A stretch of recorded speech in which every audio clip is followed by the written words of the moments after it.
Assalamualaikum warahmatullahi wabarakatuh. Bertemu kembali anak-anak bersama Bu Iva Rahmawati, masih dengan mata pelajaran yang sama, yaitu ilmu pengetahuan sosial. Gimana kabar kalian hari ini? Sehat-sehat semuanya ya? Bu Iva berharap kalian tetap dalam kondisi yang prima, sehat, dan tetap bersemangat. Baiklah anak-anak, pada pertemuan kita kali ini, kita akan mulai belajar tentang ilmu sosiologi, yaitu bagian dari ilmu-ilmu sosial. Pada bab 2 kali ini, kita akan belajar tentang perubahan sosial budaya dan globalisasi. Materi yang sangat-sangat menarik karena sesuai dengan perkembangan zaman pada saat ini. Sebelum kita ke materi inti, terlebih dahulu Bu Iva akan menyampaikan capaian kompetensi yang diharapkan.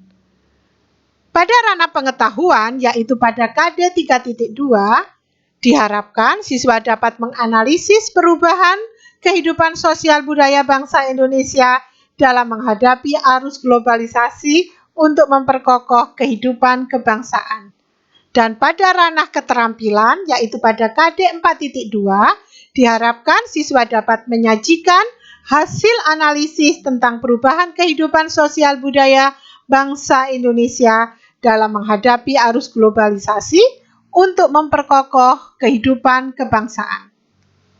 Selanjutnya, tujuan pembelajaran yang pertama yaitu siswa dapat menjelaskan pengertian perubahan sosial budaya. Yang kedua, siswa dapat mendeskripsikan bentuk-bentuk perubahan sosial budaya. Ketiga, siswa dapat mengidentifikasi faktor-faktor pendorong dan penghambat perubahan sosial budaya. Yang keempat, siswa dapat mengidentifikasi penyebab terjadinya perubahan sosial budaya. Kelima, siswa dapat menjelaskan pengertian globalisasi. 6. Siswa dapat mengidentifikasi dampak positif dan dampak negatif adanya globalisasi.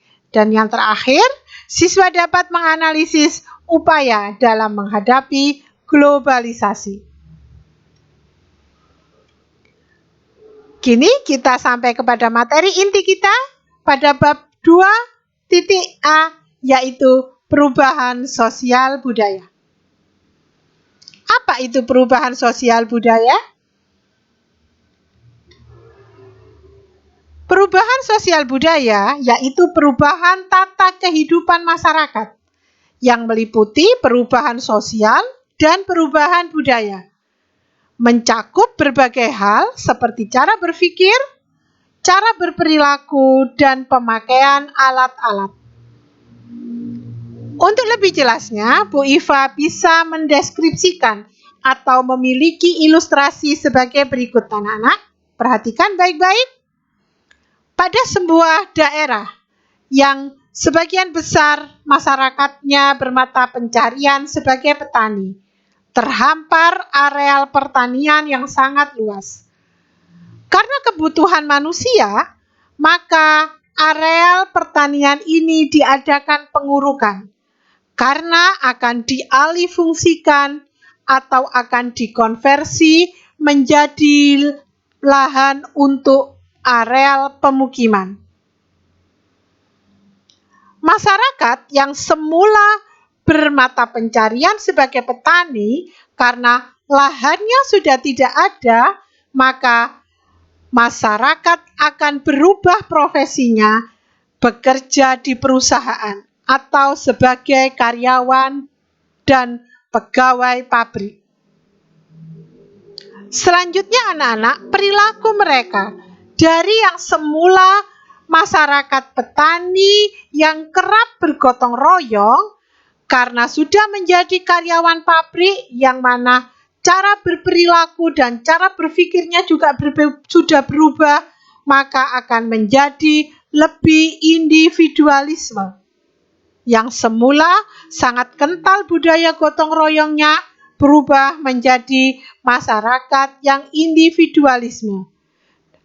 Dan juga yang semula peralatan memasaknya, misalnya Bu Iva memberi salah satu contoh ini tentang peralatan masak yang semula memakai peralatan masak yang sangat sederhana, peralatan masak tradisional, berubah juga menjadi peralatan masak yang lebih modern.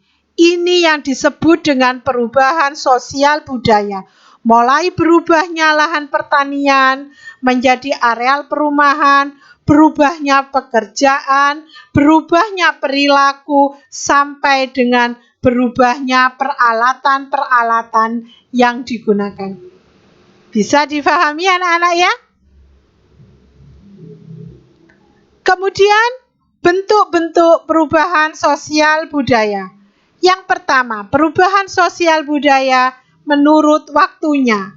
Ada dua anak-anak. Yang pertama disebut dengan revolusi, yaitu perubahan sosial yang sangat cepat. Contohnya adalah menjamurnya atau dibangunnya minimarket-minimarket di sekitar perumahan warga yang bisa mendongkrak atau yang bisa menghapus adanya pasar-pasar tradisional. Seperti kalian ketahui sekarang yang namanya minimarket dan mall sudah menjamur, merupakan perubahan sosial yang sangat cepat karena kebutuhan masyarakat. Yang kedua yaitu perubahan sosial yang lambat, disebut dengan evolusi. Sebagai contohnya yaitu masyarakat suku Baduy. Pada masyarakat suku Baduy, mereka masih berpegang teguh pada adat, memakai pakaian seadanya, kemudian memakai ikat kepala, dan mereka juga masih memegang teguh tradisi tanpa alas kaki. Jadi dalam melakukan aktivitas mereka jarang memakai alas kaki. Rumah-rumahnya juga masih sangat tradisional. Ini suku Baduy anak-anak. Jadi mereka sulit untuk menerima perubahan sosial dan juga sulit untuk menerima perubahan budaya. Disebut dengan evolusi. Bisa membedakannya ya? Selanjutnya yaitu perubahan sosial menurut pengaruhnya. Ada dua juga, yaitu yang pertama perubahan yang pengaruhnya sangat besar. Misalnya, perubahan areal pertanian menjadi areal industri. Kenapa disebut perubahan yang pengaruhnya besar? Karena perubahan ini bisa mempengaruhi berubahnya seluruh komponen kehidupan masyarakat. Mulai dari status sosial, berubahnya pekerjaan, berubahnya pemakaian alat-alat, sampai berubahnya perilaku. Jadi dari areal pertanian menjadi areal industri bisa merubah seluruh komponen kehidupan masyarakat. Maka contoh ini disebut sebagai perubahan yang pengaruhnya besar. Yang kedua yaitu perubahan yang pengaruhnya kecil. Sebagai contoh yaitu berubahnya cara berpakaian. Yang dulu orang Jawa kerap memakai kain dan kebaya, sekarang cara berpakaiannya sudah berubah menjadi lebih modern. Kenapa disebut perubahan yang pengaruhnya kecil? Karena perubahan ini hanya dialami oleh sebagian kecil masyarakat. Hanya masyarakat-masyarakat tertentu yang mengalami perubahan sosial seperti ini. Dan ini tidak bisa merubah tatanan kehidupan masyarakat secara luas. Bisa difahami anak-anak ya? Yang ketiga, perubahan sosial menurut perencanaannya. Yang pertama yaitu perubahan yang direncanakan.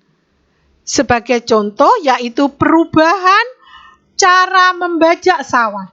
Yang semula memakai tenaga hewan atau binatang, kerbau, kemudian berubah menjadi pemakaian mesin atau alat-alat. Misalnya dengan memakai traktor. Ini adalah perubahan yang direncanakan. Yang kedua, perubahan yang tidak direncanakan. Perubahan yang tidak direncanakan biasanya adalah akibat dari perubahan yang direncanakan. Sebagai contoh, yang semula masyarakat desa pekerjaannya itu membajak sawah, karena semakin sedikit tenaga yang digunakan, tenaga manusia maksudnya anak-anak, semakin sedikit tenaga manusia yang digunakan, maka menyebabkan banyak petani yang menjadi pengangguran. Banyak buruh tani yang menganggur, tidak punya pekerjaan. Ini adalah merupakan perubahan yang tidak direncanakan sebagai akibat dari perubahan yang direncanakan. Bisa difahami anak-anak?